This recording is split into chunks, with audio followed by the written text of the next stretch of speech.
Trpjeli smo dok se odlučivalo o rušenju kina kulture.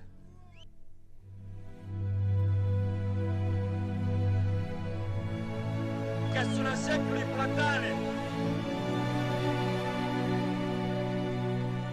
i nagrđivali obale Morače,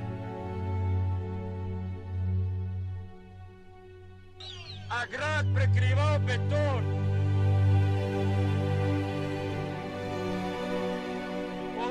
Na ovom trgu je Podgorica.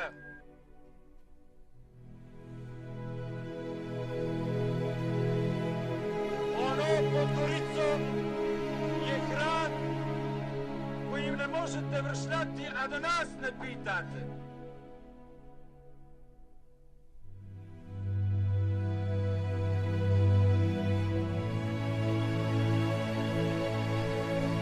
Ultra znači praktično onaj koji prelazi granicu.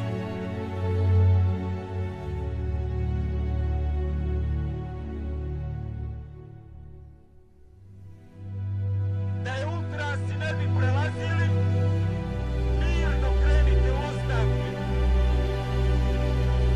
Jer ako ultrasi krenu da protiv vas protestuju,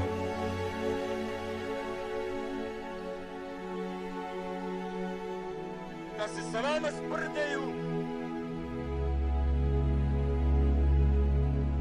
ni Morača, ni Ribnica zajedno vas neće oprati.